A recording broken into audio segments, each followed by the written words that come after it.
All right, let's dive right in. We've all been there, right? That absolute panic of starting the day already behind, the alarm is just screaming at you, you can't find your socks, and your phone is already blowing up with emails. So today, we're going to cut through all that noise. We're unpacking the morning routines of some of the most successful people out there, using Benjamin Spall's book, My Morning Routine, as our source stack. And the mission here, it's not just to, list off a bunch of celebrity habits. No, not at all. It's about figuring out how you can build a structure for your morning that actually serves your goals, boosts your focus, and just gets rid of that awful feeling of being overwhelmed. We want to design a launch pad, not a frantic race to the finish line. That's the perfect way to put it. That intentionality is really the core of all these interviews, whether we're talking about entrepreneurs, Olympic athletes, writers, you name it. They all get that the first few hours of the day are like the secret key to unlocking everything else. And the routines themselves are so different. I mean, some wake up at 4 a.m., others much later. Right. But they all share these core principles. They're all engineered to remove friction and make things easier. And that's what's so fascinating, this paradox they all seem to be navigating. How do you maintain that intense drive for productivity, but at the same time, protect your well-being, your mental health? Exactly. It's not about working harder. It's about preparing smarter. So where does that preparation start? Well, this is the big reveal. If you look at chapters 5 and 6, the consensus is pretty much universal. Your morning routine is just the consequence of your evening routine. So it starts the night before. Completely. You just can't engineer a perfect 6 a.m. if you've already sabotaged yourself at 11 p.m. the night before. Bad sleep, no prep. It just guarantees a rough morning because your willpower is at its lowest. You wake up on zero. So it's about managing that transition into sleep. Arianna Huffington has a really specific ritual for this. It's not just dimming the lights. No, it's a full process. She turns off all electronics, takes a bath, and then reads a physical. And she says a kind of boring nonfiction book. Her quote is, "The more I wind down the night before, the better my brain works in the morning." And that's not just about feeling cozy, it's a cognitive thing. You're lowering the mental load before you shut down. And that idea extends into your physical space too. You mean like getting things ready? Exactly. We're battling what behavioral scientists call decision fatigue. Every tiny choice you make in the morning, what to wear, what to eat, it just drains that limited energy you have. Bob Moore tackles this so simply. He just lays out his clothes for the next day. One decision, gone. I love that.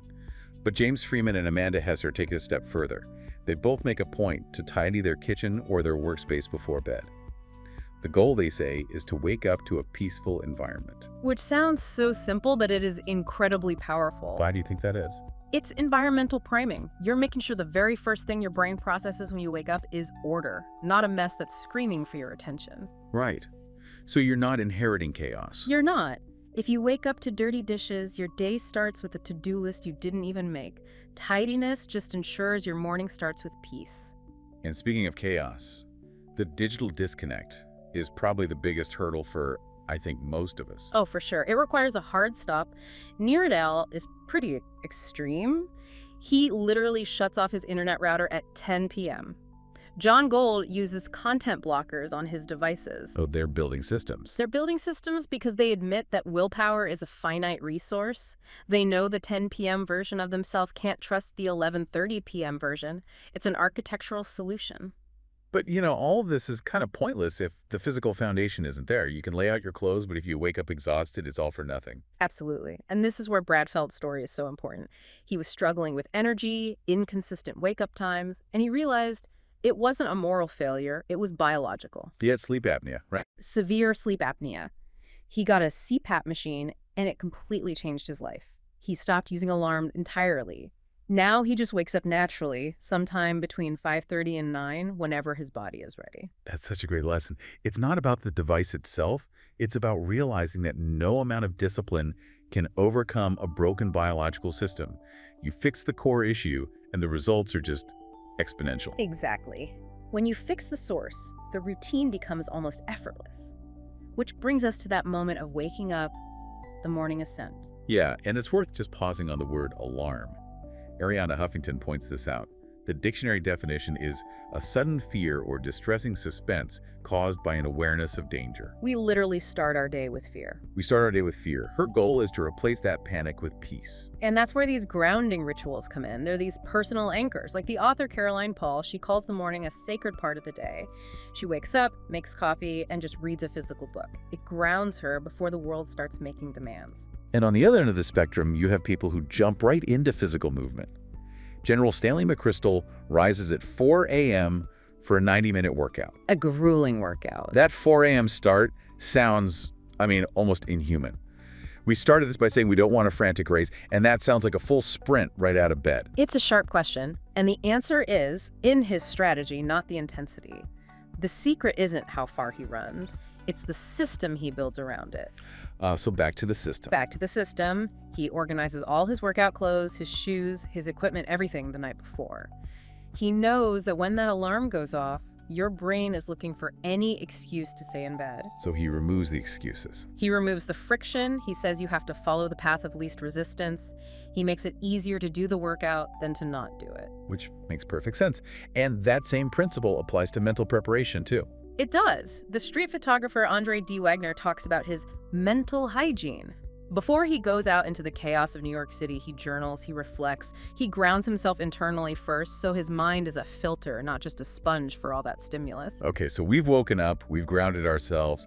Now, how do we translate that calm into focus and actual productivity? This is where you see that direct link between a structured morning and really high leverage work. The goal, as many of them say, is to get so much done in the AM that the PM feels like extra credit. I like that. So what are the actual mechanics? What are the key strategies? We've basically synthesized 5. First, and this is totally non-negotiable, write your to-do list the night before and stick to it. Minimizing that morning decision fatigue again. Number 2, do your most important work, your MIW first, when your energy is highest. The author Ryan Holiday is a great example. He writes before he ever checks his email. Which brings us to number 3, and this is probably the hardest one for people, avoiding email first thing. That takes Herculean effort.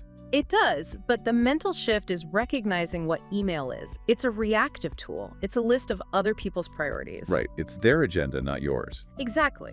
By holding off, you stay in control. You're working from your own goals, not reacting to everyone else's. And if you're doing your most important work first, that naturally leads to number 4, minimizing morning meetings. Right, meetings can wait. Your deep, focused work can't. You protect that cognitive sweet spot in the morning. Okay, and the last one. And number 5, just break down your big goals into tiny, manageable pieces. Don't write finish book on your list. Write draft 500 words of chapter 3. Make it easy to start. And complementing all that intense focus. Chapter 4 really highlights meditation for a lot of these high achievers. Yeah, and the key here is how flexible the practice is. It's not Yes. one size fits all. Some use guided meditation, others just simple mindfulness, focusing on the breath. You see Zen, transcendental, all kinds. Ed Catmull, the co-founder of Pixar, he uses it to quiet that internal voice. Which, if you're running Pixar, you can imagine that voice is pretty loud. He uses it to get some distance from all that noise, which lets him think more clearly when he steps back into the day. Okay, but this feels like a good spot for a critical thinking moment. Because meditation is so often presented as this cure-all. And it's just not. That's a great point. Yeah. While it is amazing for many people, like Catmull, it is not a universal solution. The sources are clear that it really depends on your own psychological makeup. If sitting still actually makes you more anxious, it's not working for you. So the goal isn't the meditation itself. No, the goal is cultivating moments of presence, of peace. If you get that from a walk in nature, or just by focusing on making your coffee, or listening to one song without distraction, that's it. You've achieved the purpose. It's about presence, not perfection. Which is a perfect transition because we have to pull all of this back to reality. Life happens, parenthood, travel, things get messy. They really do. And parenting, especially, can just shred a perfect morning routine. Nick Bilton talks about the shift from his peaceful pre-kid morning to just chaos. So what's the strategy then? The strategy becomes radical flexibility. Your routine has to shift from being goal-oriented to being values-oriented. What's the difference there? It means you start prioritizing connection over optimization. Jamie Moria says it perfectly. I can't be too wedded to a specific routine. Poop happens, literally. You have to budget for disruption. So the connection itself becomes the routine. Sometimes, yeah. Biz Stone, the co-founder of Twitter, he realized that trying to force an hour of writing was just creating tension. So he started seeing playtime with his son Legos, Minecraft, as his form of meditation. That's a huge shift. It is. It's putting family presence over self-optimization. And you see that same challenge with travel, too. There are really two distinct camps. Right. You have the people who stick to the routine no matter what. That's the Chris Guillebeau camp. He keeps his routine fiercely, no matter the time zone. For him, that consistency is an anchor that fuels his creativity when everything else is changing. And the other camp? Is total flexibility, Cameron Russell. When she's jet-lagged, she doesn't fight it, she just goes with it. She might start her day with adventure and exploration because that curiosity actually fuels her more than forcing a rigid schedule. And then there's Dave Asprey, who's sort of a hybrid. The ultimate hybrid. He adapts his schedule, but his core health routine is non-negotiable. He literally packs around 120 pills a day to maintain his nutritional consistency. He adapts everything else around that one core pillar. So what this all boils down to, really, is a philosophy of adaptation. We have to stop punishing ourselves. Yes, it is normal to fall off the routine. The goal is resilience, not perfection. When you get disrupted, the advice from people like Sonia Rao is simple. Just stick to one or two core things. Don't let a missed workout ruin the entire day. So you embrace the small failure as a chance to be resilient, instead of letting it tank your whole day's morale. That's the whole summary right there. These morning rituals, they're just customized acts of self-care. They're built on evening prep. They're powered by doing your most important work first. And they're sustained by accepting that you have to be flexible. If you can control those first few minutes, you influence the entire rest of your day. You're priming your brain for focus. The power is right there for you to take. So a final thought for you to take with you. If you're listening to this and your current routine feels like it's just constantly failing, maybe you keep missing that 5 a.m. alarm, or you hate journaling, the sources suggest you shouldn't try harder. Instead, look critically at what part of it you need to just remove. How might removing that one single difficult step, the one you always fail at, actually unlock the success of the rest of your routine and finally get you moving? Maybe the answer isn't adding more, but taking something away.